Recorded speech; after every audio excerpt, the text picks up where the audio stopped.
Good afternoon. See, this is going to be a fun session. I'll tell you why it will be. I have never seen a panel like this. This is like my cricket team. So, and to be given this opportunity to moderate them, the good thing is that you have some of the best minds in the imported food business sitting right here. We also have a mix of retailers from across the country, some who are in metropolis and in cities like Bombay, some who are in smaller places like Pune. I will not take too much time in going through each introduction. When the speaker come on, they'll introduce themselves. I'll just want to take maybe 4 minutes to set the stage for, I think, what is happening in this food business. And I know you've been in the session since morning. There are 5, 6 things happening in India and happening simultaneously, irrespective of all the troubles we go through, irrespective of all the issues with our politics or demographic. There are 5, 6 things that are happening, and each of those things, I believe, are irrevocable. The first thing that is happening is that Indians are becoming younger. And I work in a lot of markets, in a lot of countries in the world. This is really, really a young country in the sense that you would imagine. You're talking 70% of a 1 billion population under the age of 35. This power is humongous. Second that is happening is that we as a country have every possible divide that you can imagine. You know, north, west, east, south, rich, poor, educated, uneducated, Hindu, Muslim, Sikh. Anything that you can imagine is a divide that this country sustains. The only thing that binds us, actually 3 things binds us. There is Bollywood, there is cricket. The third thing that binds us is what I call as the power of aspiration. And it cuts across societies, it cuts across population. This power of aspiration of a better tomorrow, better health, better nutrition, just a better tomorrow, has huge ramifications as far as food industry is concerned. And this aspiration, to my mind, and I'm sure all of you will agree, is not limited to the 4 metros or the 6 8-tier cities. This aspiration is getting ingrained into this young population to the length and the breadth of this country. Some categories that I'm aware of, some categories that you are aware of, shoe manufacturers, watch manufacturers, car manufacturers have sensed it. Unfortunately, I still think food manufacturers have a long way to go. And imported food or a gourmet food or a more premium segment has a long, long way to go. And that's why I was so excited when this session came up. Because I really think we are talking something today. 5 years from now, results of this will change the dynamics of this country. And that's my sincere belief. Just some quick numbers, and these numbers are not my number. These are numbers that have come out after solid body of research. Right now, they say there are about 22 million households in the middle class. This number is up to 95 million in 2030. This is a report that has come out of McKinsey and CRISIL. There are 270 million people that are getting added to this class. And the ramification of that, again, for the food industry is huge. There will be 68 cities with 1 million population by 2025. And more importantly, and this is something that I feel very closely from my heart, and I'm sure anybody who lives in Bombay or in bigger cities will feel, that India, in that sense, there are no rich cities or poor cities in this country. Each city has its own set of rich and poor. And I say this with a little authority because my hometown happens to be Patna. I left that place 30 years ago, but I see people from my hometown, from Patna, from Bihar, come to Delhi and come to Bombay and go mad. They're fully aware, they know exactly what you know, just that they don't have the avenues to spend. They don't have restaurants to eat. And that's the opportunity. Rather than breaking our heads in a Kolaba, in a South Bombay, that is where we have to be. You step out. You step out of this small mirage that is in front of us, and then this opportunity that we call India will give you the rewards that it really deserves. So that's what is the context of this discussion. We have a panel, like I said, of importers and retailers. I'll start with Amit, who runs this, who is an importer himself, a very large importer, plus also runs this body of importers, and it's kind of a voice for the importers. To give you a brief on Fifi and what they foresee in the next 3 to 5 years of the demand that India will present. Amit? Thanks, Sumit. Basically, I would introduce myself. I am the convener of the association. I don't run the association. We have a board which runs the association. But yes, I'm somewhat the face of the association who talks about what the association has been doing for the past 5 years. We are a very new formation. We've been here for the last 5 years. But still, I would say we are the apex body which represents all food importers in India. We talk about the issues and concerns which we face on a day-to-day basis. So instead of fighting our own battles, which we used to do about 10 years back, going to the PFA departments or customs or trade bodies, we represent a united front. This esteemed panel which has been brought down over here come from all different states, from Goa to Delhi to Chandigarh. And this is because of Fifi and the work that the association has done that allows us to help these retailers or importers to create a better understanding of the food import. We try to bring a lot of compliance in the trade, and we ask our members to work with us to create a better understanding, create the synergies which is required between the 3 blocks or the 3 pillars of international food trade. Our mom and pop traditional stores, which are very key and very important. They are not going to go away, and we always wish them all the well. Our new modern trade, or so-called modern trade in India, which has recently starting capturing the imagination of the consumer. The consumer is enjoying a 50,000 square feet store or a 30,000 square feet store, which he used to see maybe in Spain or in Italy or in US. But now they are seeing similar stores in India. And the importer, the fraternity, which is, I always say we are the black sheep, or we are always looked upon as someone who's doing all hanky-panky stuff, bringing all the wrong kind of products in India. But to give you a fact that most of the products, wow, that's amazing. Most of the products that are brought in over here by the importers sitting on this panel or in our association are legitimate product. They go by the standards, which are international standards. We try to conform to each and every regulation, stipulation in India. But yes, we get stuck because of the ambiguity of the whole scenario, which is something that we are trying to educate our members to comply by. I would start by, I think, I'll ask Sumit to come down and sit over here, in fact, if he can join us. I would try to take the importer's perspective on how he looks at a tier 1, tier 2. I don't want to get into that number, that tier 1 and tier 2, but the smaller cities, because at the end of the day, everyone has a network, everyone has a logistical channel, everyone has a distributor or a super stockist, which is available in the metropolitan cities. But what about tier 1 or tier 2, wherein the importer wants to go and launch their brands because there is the money power. As Sumit was talking about that, you know, in every pocket of India, there are rich guys and poor guys. So how do they, in fact, go towards those consumers and try to educate them and ask them to buy the product and create a niche or a market over there? I would start with Mr. Ajay to just give a few briefs. Thanks, Amit.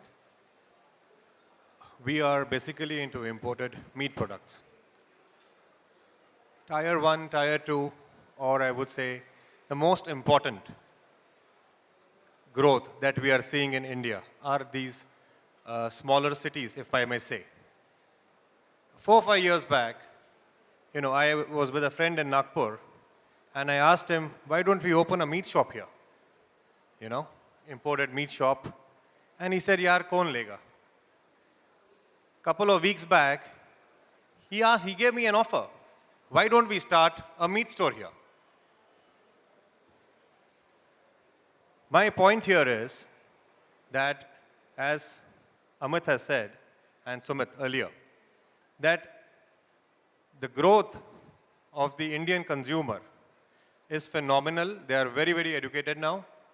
They want to go for the right stuff. We as importers are facing some challenges, which is why, we aren't able to straight away enter the tier 2 market or the tier 3 market.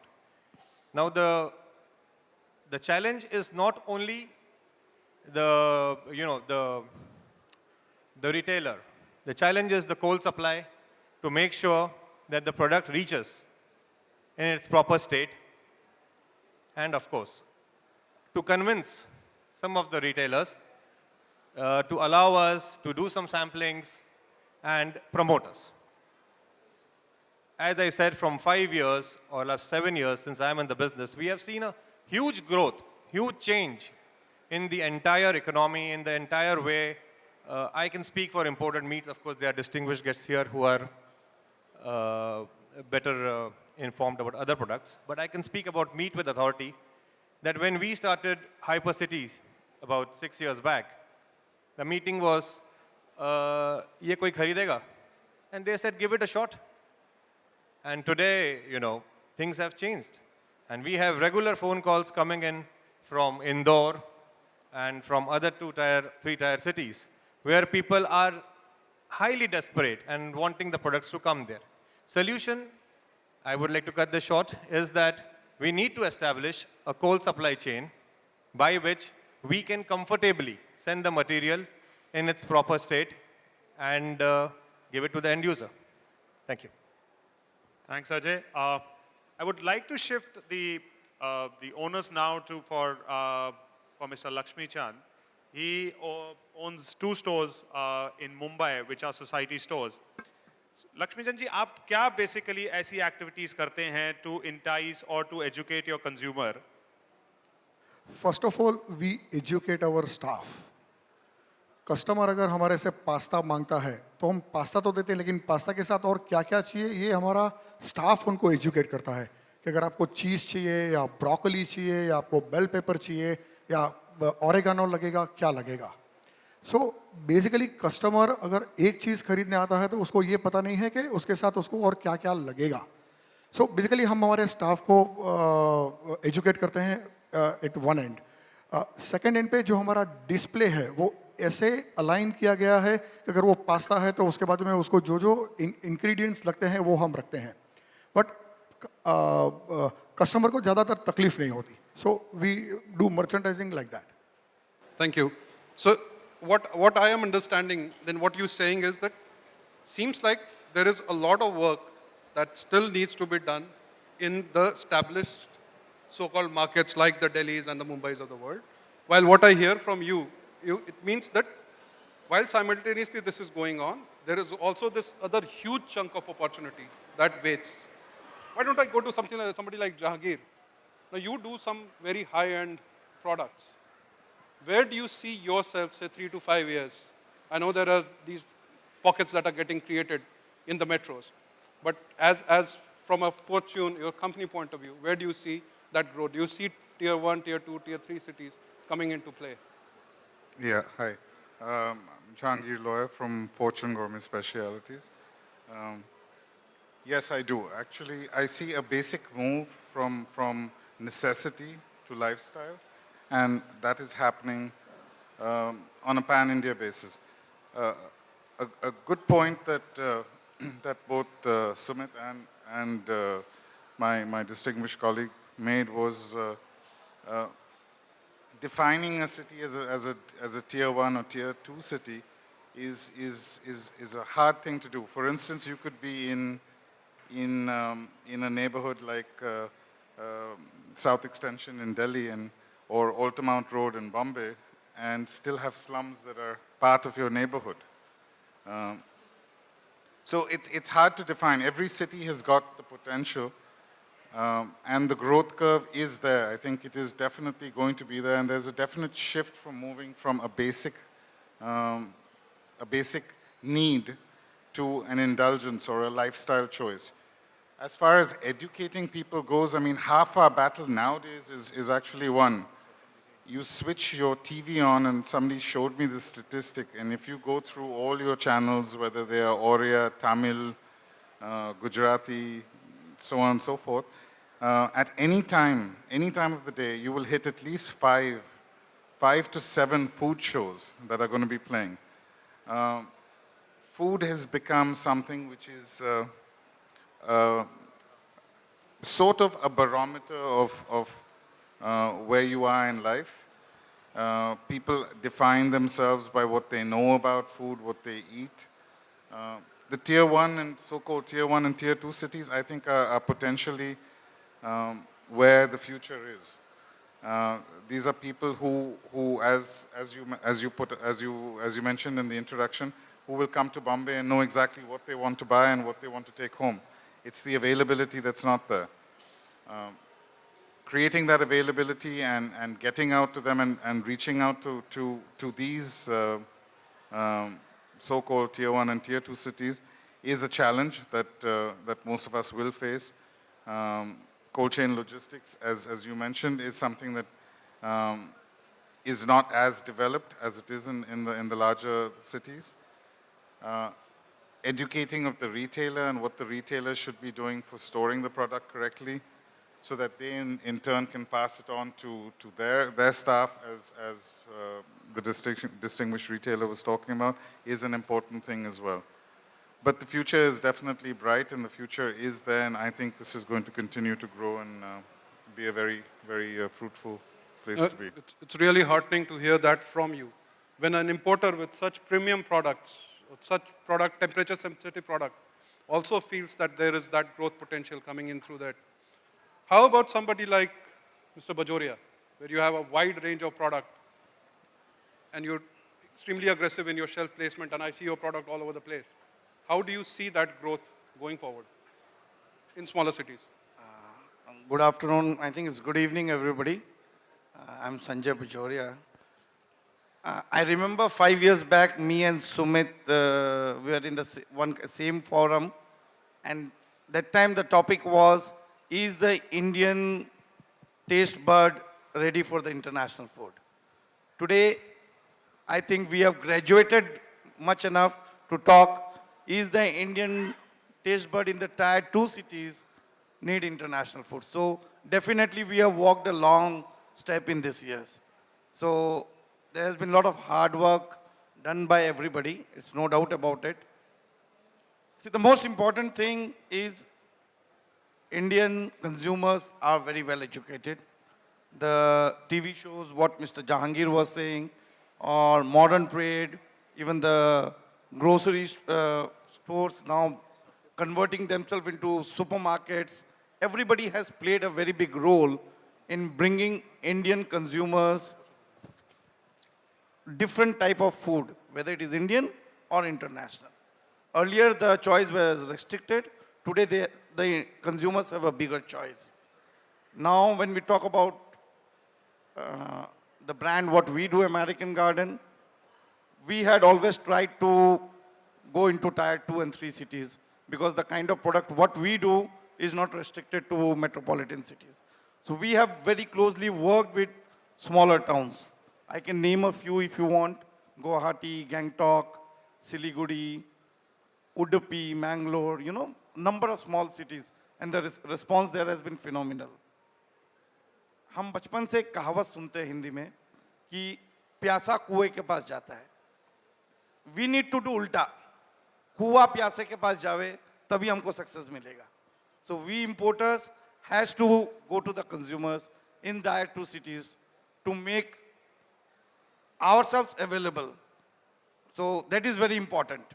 We cannot expect consumers to fly down to Mumbai, Delhi, shop in hypercity and go back. They won't do that. So we have to go to them. We have to, and QSR has made a lot of difference. Whether it is Domino's or McDonald's, all QSR has added value to our products. Absolutely. So we need to encash them. And in order to encash them, the only solution to this is let's walk the extra mile, go to the small cities, make our products available. And I think 1 billion, no problem. The question was same in the morning. Are we feeding 1 billion? No problem. The target is 1 billion. We will reach someday. Thank you. No, I take that and I really believe what Mr. Bajoria is talking about. And we have incorporated a lot of these things. And when we get orders from smaller towns, which people would have not heard, there's a small town called Nawashahar in Punjab, where almost every household has a NRI or someone who's working in UK or Canada. Small towns like, there's a town called Anand, which is near Baroda, where we see the demand for international food or international products is tremendous. We see something like this from Pokhran, which was the nuclear blast site, and we see there is this corner which is a divide between Rajasthan and Gujarat, where all the buses stop, and it's like a tourist destination, and we see a lot of imported products because a lot of expats move around and a lot of foreigners move around. But what I want to take from here is I want to talk to from a store from Goa with Mr. Kirat. How has Maxon's taken this forward? Yes, you have a big clientele, which is the foreigners or people who are coming as a tourist to your town. But how do you take this forward and have a considerable database of consumers who are your regular customers? Because the Goa crowd is seasonal. So after a certain point of time, how do you take that forward for a year-round strategy on having these products and a consistent consumer base?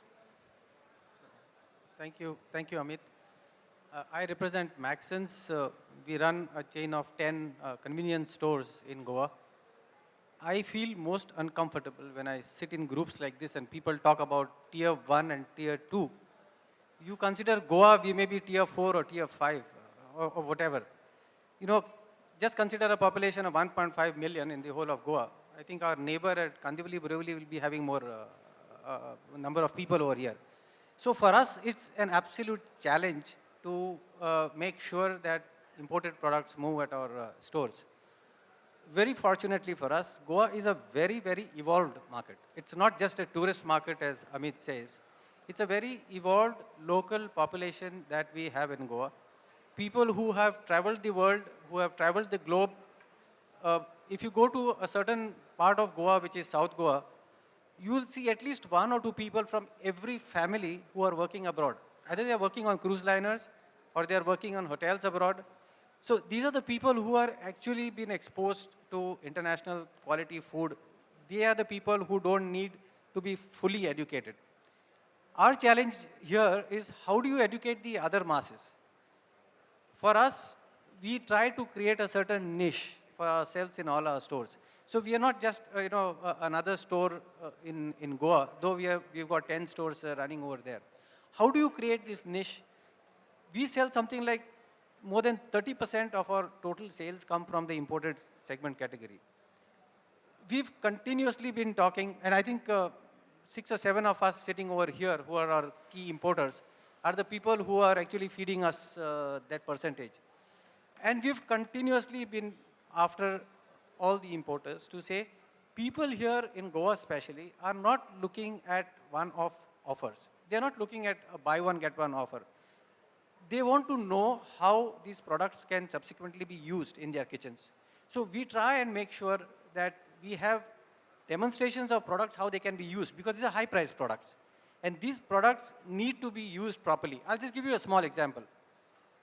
Last year when I was on this panel, we gave a presentation on how we were innovating in creating certain categories like, say, roasted turkeys. Now, in Goa, it's a big thing to have a roast turkey on your table, especially for Thanksgiving or for Christmas time. This year, we wanted to continue with the same process. And we realized that the orders were so many that our kitchen would not be able to cope up. So what we decided is, let's have a session with all the people who wanted turkey on their table. And we said, you just buy the raw turkeys from us, and there are a lot of importers now for raw imported turkeys. and we will teach you how to cook them. We will, you marinate the turkeys the way it is to be done. You don't have an oven, you bring it to us. We will cook it in our oven. It saves us a lot of time. It educates the customer. And this time we had a record number of people who came over and who learned how to use international spices, who learned how to make international stuffings, who learned how to make international sauces for their turkeys. And that's how our proportion of imported goods that we sold grew. So the whole idea, I think, is how you innovate and go to the customer and show him exactly what he has to do to use these products. I think that's where the future lies. Thank you so much, Kiratji. What I would take forward from that, again, is the fact that, you know, the kind of innovative ideas that you're talking about, that let the consumer come down, make them understand how the product is used, how it is consumed, that enhances that process. So someone who's tried a pesto pasta at a restaurant, at a fine dining restaurant, when he comes to your store, if you are able to give him the right ingredients, and the way even Lakshmi Chandji was talking about the fact that he puts the same kind of ingredients in an aisle so that it is easier for a consumer to locate those products, and his staff educates the consumer on buying the right kind of product. The other category I want to put forward is taking Mr. Prakash, who's from Delta, is a category of ingredients. They are one of the largest importers of ingredients in India, which has been able to create basically fill the gap which was there for the bakery industry, for the service industry. And how has that changed, and how is the demand of these categories or these products in the Indian market as of now? Thanks, Amit. Thanks for giving me for this opportunity. I'll introduce myself. My name is Prakash Sangvi. I am from Delta Nutritives. We are into specializing into bakery ingredients, primarily which are used from the largest to the smallest bakeries. Coming back to your question, Amit, the thing is, I relate an incident way back about 8 years before when we began this bakery business. We used to import what we call fillings, which are now very popular, blueberry fillings. And at that period of time, nobody knew what a blueberry was. I'm sorry for that, but hardly anybody knew what a blueberry was. And once we came to know about that yeah, this market is hungry for such products, we began a session of demos from city to city, town to town, going to various catering institutes, teaching them, the students over there, the last year students who are into specialization. And today we can see blueberry available everywhere. A blueberry cheesecake, a blueberry muffin, a blueberry whatever. So this is a kind of awareness which is amongst the people as well. And what Sanjay just mentioned is, it's all about reaching. People, with no offense to the lower tier 1 or tier 2 or tier 3 cities, you just have to reach the product over there. And people are so well educated, they are aware of what they want to buy. The biggest example would be about chocolates. Most of them sitting over here, they know what chocolates are. But if we go deeper into it, chocolates and mostly what is sold around is imitation. So this is the awareness. Even in smaller places, they are aware of it. And this is a kind of reach which we have been able to go explain to them, show them, have workshops out there. We call them over to our place where we have a demo kitchen. Difference between a real chocolate and an imitation chocolate. So it's all about educating and showing them where the product is available. There are people ready to buy. It's only about how and what and where. There are two cities that we work extensively in. And I think they would hate to be called tier 1 or tier 2. These two cities being Pune and Chandigarh. When we launched California prunes about 10 years ago, nobody figured out that the maximum sale was from two places, Ludhiana and Chandigarh. I couldn't get my arms around why always this was. We tried our best in Calcutta, we tried Bangalore, we tried Bombay, we tried Delhi. And the sale numbers out of Ludhiana was maximum. And जो आप बोल रहे थे ना कुआं ले जाना पड़ता है. These people from Ludhiana and Chandigarh had actually traveled to their sons or their nephews in the US or in Canada and spent some time there. And once they got hooked on to prunes, they needed prunes every morning. If people know prunes, you know why. But that's the kind of demand. And we have Mr. Gulati from Chandigarh, from Empire Stores. And that's one store that defies a lot of traditional so-called logic of retail because of the kind of volumes that they are able to move, especially on high value and premium products. I'm Subhash Gulati from Chandigarh. We have a store which is almost more than 50 years old now. And this is one of my father started this business with Empire Stores, New Delhi in 1937. And they used to sell all imported things at that time even. And now we are in Chandigarh. Chandigarh, most of the people are educated and working class people. They travel a lot, and there are also very good, lot of families from Punjab, those who have migrated to Chandigarh to live in a city beautiful, which is in Chandigarh is the most planned city in the country. So there is a lot of awareness of this imported products, and people sometimes tell us that you get this thing, this is now available in America, this is available in this country and other countries also. So there is a lot of potential of imported, and people are very, there in Chandigarh, the people are very health conscious people. They always want to have something good for the health. And I'm sure, I'm sure that there will be a great demand in future also. Thank you. Thank you, Mr. Gulati. I would take forward to one of our esteemed colleagues and one of the importers who wears a lot of hats, who's based out of Chandigarh. He is an importer, he is somewhat a retailer, he also owns a restaurant over there, and he also produces Italian cheeses in India. So he's one guy with a lot of hats, and I don't know how healthy he keeps, but I'm sure that being from Chandigarh, he's going to give some explanation on what's the healthy food that he eats, and how does he look at the markets in that aspect. Thank you, Amit. I'm Puneet Gupta from Elcoms and Impex. We are an importer who are based in India. And the reason is that because I belong to Chandigarh, and that just the city grew on me. And I could never outgrow the city and move it. And as Mr. Gulati pointed out, it was very clean, the air is cleaner, it is a smaller city. I have a lot more time for myself and my family.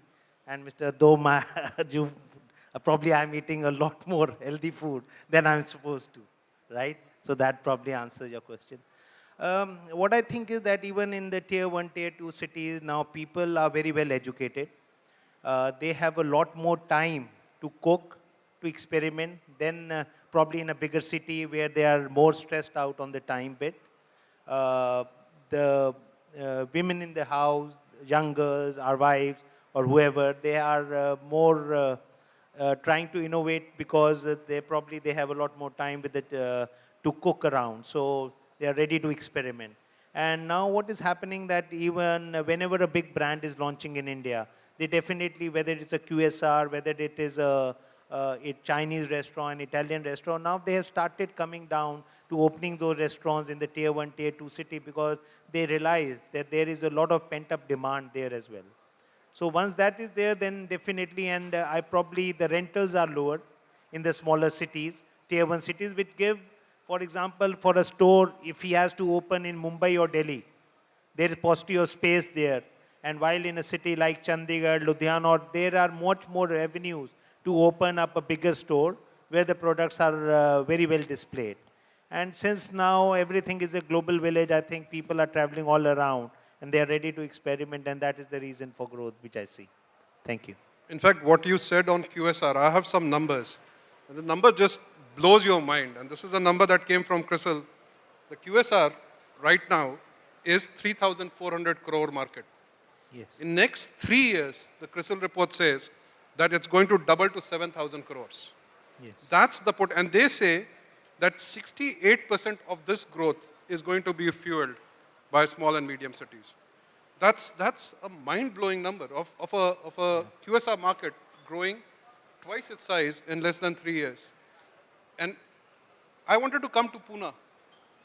There's some cities like Chandigarh, Pune, which also has this advantage of being next to a metro or a large rich place. Yes, I would say that definitely, because Pune is in the shadow of the metro like Mumbai, and and Pune also is a hub for IT, manufacturing, and for education. That's because it's quite a matured market, and because of that, there's a huge demand for imported food products, and making it available everywhere, maximum possible places. And that is the reason we've opened the concept of Fine Foods, which is a premium, friendly neighborhood, premium corner store where people can have maximum availability of all international cuisines and products.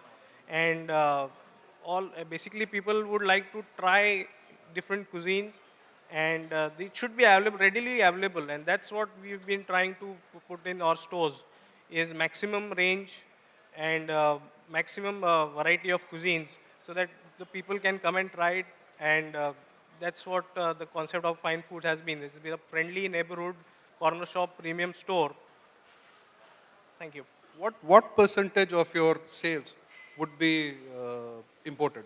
Mine is a purely imported food store. We have almost 95% of our products are international, and ours is a small format store, about 600, 700 square feet only, and we try to put in as much possible to as many products possible in our store, so that the consumer can get a wide range and wide choice of all the cuisines, all the different kind of products.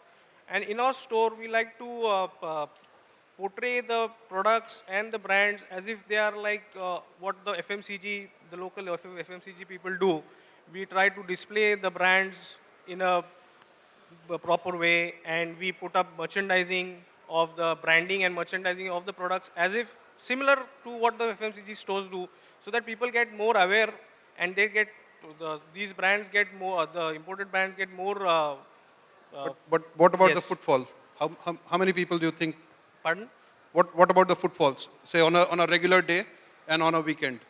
Footfalls, I would say I would get anywhere about 100 to 150 footfalls per store per day, and it is growing exponentially actually throughout the years. Like, we've been in this business for almost 3-4 years now, and it has been very good response.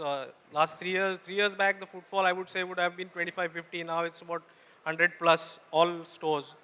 So the response has been fantastic, and I think so going ahead 5 years from now, it is a very promising category, and it should really look up now.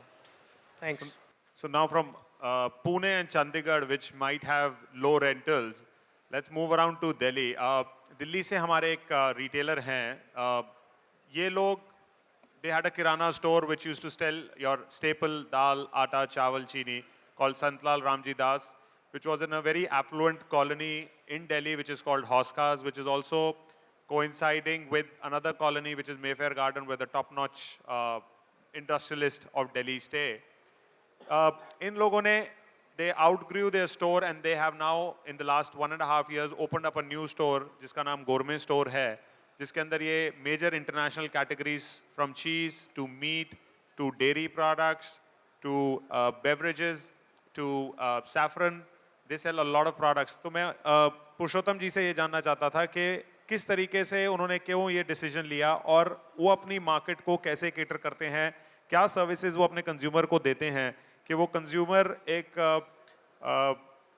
बड़े छोटे store, जो आपका store size को मेरे ख्याल से 300 square foot या 400 square foot का स्टोर है, तो 500 स्क्वायर फुट का स्टोर इन कंपैरिजन टू 4000 और 5000 स्क्वायर फुट का स्टोर पे जाने के बजाय वो आपके स्टोर पे आते हैं. अ मैटर ऑफ कन्वीनियंस ज़रूर होता है, बट उसके अलावा आप और क्या फैसिलिटीज़ देते हैं? क्या फ्री होम डिलीवरी या अदर एक्टिविटीज़ आप करते हैं जिस वजह से कंज्यूमर आपके पास आए? अभी जी, जैसे आपने कहा आसपास में स्टोर है, तो आसपास जो है पंचशील के लोग रहते हैं, मेफर के लोग रहते हैं, एसडी के रहते हैं, बड़े बड़े इंडस्ट्री जैसे हीरो होंडा, हल्दीराम्स, मिस्टर और काफ़ी सारे इंडस्ट्री एम्बियंस वाले हैं आसपास, द वेरी रिच पीपल. उनकी जो डिमांड कहते हैं ना, डिमांड एंड सप्लाई पे सब चलता है, वो हमें उन लोगों ने हमें सिखाया कि ये आप ये चीज़ें अवेलेबल कराओ. पास्ता, ये सारी चीज़ कैटेगरीज, पहले हमारे पास अमूल एंड ब्रिटानिया चीज़ होता था. इस समय हमारे पास जितना चीज़ है हमने कभी सोचा भी नहीं था हम इतना वैरायटी ऑफ चीज़ बेच सकते हैं कभी. ये सब हमने कंज्यूमर ने सिखाया. हम कभी नॉन वेज नहीं बेचते थे, आज हम नॉन वेज बेचते हैं क्योंकि कस्टमर डिमांड करता है इस चीज़ की.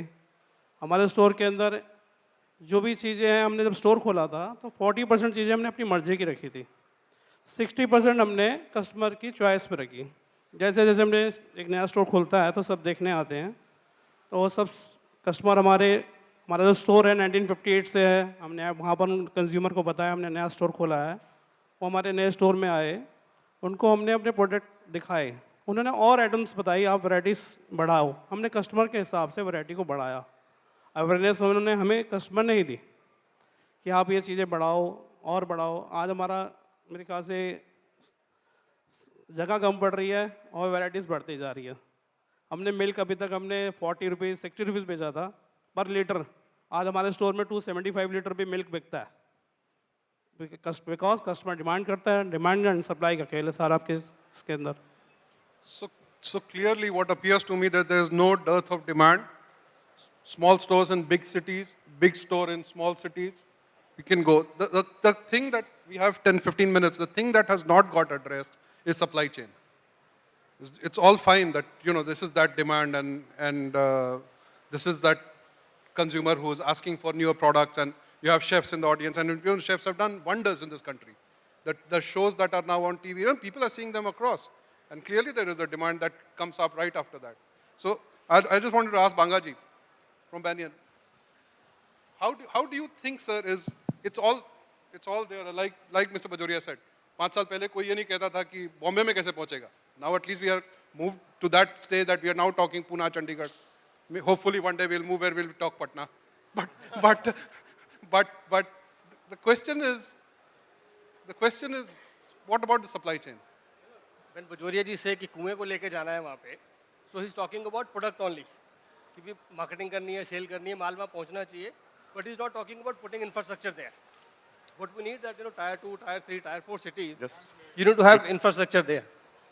If infrastructure is not going to be there, especially on the perishables, these people who are trying the product for the first time, they would not get the right quality, and they'll be, who can convert into a customer would not be a customer after all. And second time, if the supply chain is not in place, the availability of the stuff again and again would not be there. So if the customer is not going to get the product consistently out there every time, so how can you keep the customer as a new customer, He has to get the stuff every time in the right shape, right quality, right temperature, and then he's a customer which is going to be your customer for all long. So supply chain management, putting infrastructure in these cities is very, very important, which very few of our importing community members are really taking care of that. And I'm not sure if it is the responsibility of the importing community. Till the time product is sold, and I'm talking about retail perspective, not from the food service, because these cities are not really food service oriented at the moment. They're hardcore, consumer base, individual consumer, as you call aspiring India. That's the customer base we have. Now these customers and the retailers, the kind of arrangement we have at the moment, until the product is sold and realized, it's my stake as an importer. It's my money is there. So I'm putting my money on somebody's thing, but I don't have cold storage, I don't have infrastructure out there. Ultimately, I'm going to lose. The material will come back to me, it's going to debit it to me back. So it's my onus as an importer for the premium food category. Dal chawal is something different. वो तो आ रहा है, जा रहा है, चल रहा है. But perishable, new products, high value products, we are introducing. We want customers to relish them and be a long-term customer. So it's onus is on us to put right kind of infrastructure there so that we can convert those aspiring India as a consumer. No, very, very fair point. And I don't know if in the audience there are people who are logistics service provider or third-party logistics suppliers. But that's where the opportunity is. That's where the next 5 years is. And if we also, get our resources to focus in that. What about you, Uday? Do you think this is where the challenge is? This is where the big issue is? Or For the supply chain, because I deal majorly in dry goods, so supply chain there is not a problem. As far as the perishable is concerned, there is a problem. But I feel that the media, it's like TV ads, printed ads, they really in the demand for the product, like in olive oil, we take an example. A lot of olive oil advertisements coming on the television increases the demand of olive oil in tier 2, tier 1 cities. So that is the thing, because logistic issue is majorly with perishable. Because when we deal with dry products, there is always a supply chain there. you know what? Yeah. Sorry, I'm going to shoot myself in the head by doing this. I never seem to learn a lesson. But the elephant in the room here is Fasai, that nobody seems to be talking about, whether we are importers or retailers whose shelves are empty right now. Although this is a great, their intention is great. What they're doing is a good thing. The way they're doing it is head upwards. That's why we have, thank the organizers, they have a full session on it tomorrow. Right. But I just even when you're looking at supply chain, and we're talking about supply chain and having the consumer having the goods on a regular level, with a testing period that goes into more than the transit time from Chile to India, and they take that long to do a test. I mean, it is crippling. The point is being lost here, and everyone has issues with this. And once again, I'm putting my foot in my mouth that like I have a couple of years ago. And if I'm in trouble, come and bail me out. But Fasai is hindering not only the supply chain, but also is contradictory to what their aim is for food safety. Because in the measures that they're taking in testing, that's something that is being lost, and the plot is being lost. That said, I had to get that off my chest. Thank you. It's a topic close to a lot of hearts. So you touch a chord there. But I wanted to put a lot of responsibility on Saikar. I said that it's not necessarily the importer responsibility. I think it is the retailer responsibility. And you know why I say this?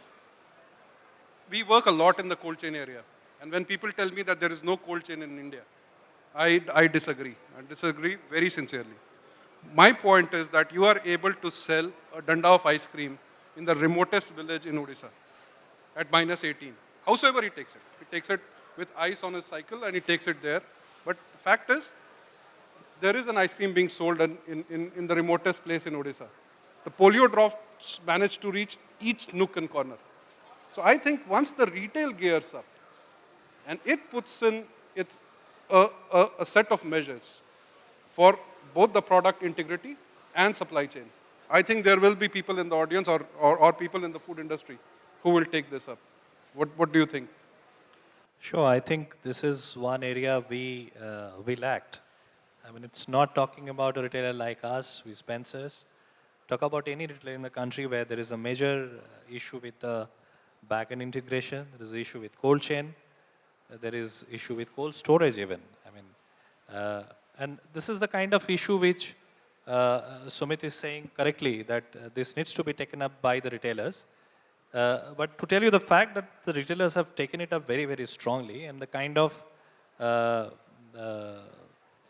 action what is happening on this backward integration and on supply chain issues, even for creating cold chain, is tremendous. At least I can give Spencer's view that we have been working on this very, very strongly, and we have a plan for next 1 to 2 years to take it to the next level and establish it in a right manner. And how about the expansion plan to the smaller cities? We actually have a huge expansion plan for the smaller cities. In fact, we are present in cities. If we take UP, we are already there in Meerut, we are there in Allahabad, we are there in Gorakhpur, in Uttarakhand, we are there in Haridwar, and we are shortly coming up in Aligarh. Down south, we are there in almost all the cities of Andhra. I mean, being smaller cities like Kakinada, to places like Kadapa. I mean, you name it, we are there. And in fact, if you talk about the expansion plan of Spencer's also. In next 3 years' time, we are going to actually make our number of hyper count to 3-folds. And a major thrust will definitely be on the smaller cities. But yes, our major focus will definitely be there on north, east, and south, not so much so in the west. And how's the response been in the smaller cities where you operate? As far as imported food is concerned, that's what our topic is today. I mean, I have seen this industry for past almost 7 years now, and I have seen people graduating, very much from what they used to buy from our stores and what they are buying right now. People have been tremendously exposed due to innumerable number of TV shows and cookery shows. They're internationally traveled, so the knowledge base what the shoppers have in today's world is tremendous. You can't fool them anymore.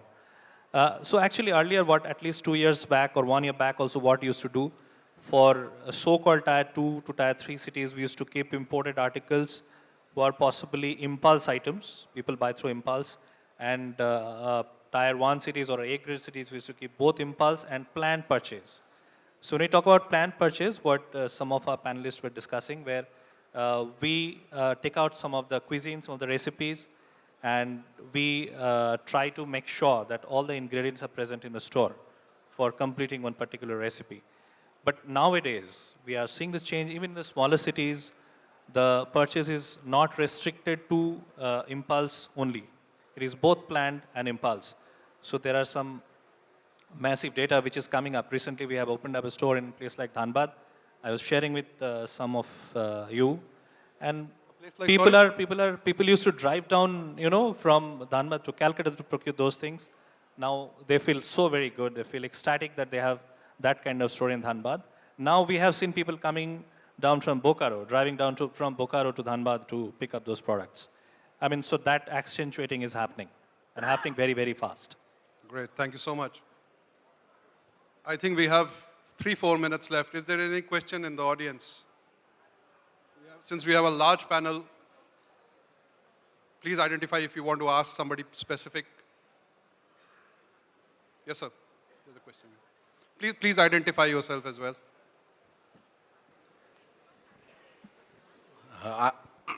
I'm Ajay Menon. I represent a company in the Middle East, and we are a condiment supplier. We have come here to map the market and the opportunities out here. My question to few of the members, so that we get different perspectives. The question is that how do you see the trend when an imported product is brought into this market, you get good response, and later on the same product or the same brand is then formally launched into India. How do your consumers behave then? Do they move to the same brand local supplies, and do you facilitate by giving them that option, or do you only categorize as the imported versions or the imported brands only so that the exclusivity is retained? See, as an importer, I would definitely want to put this forward. There are a lot of brands who've already done that.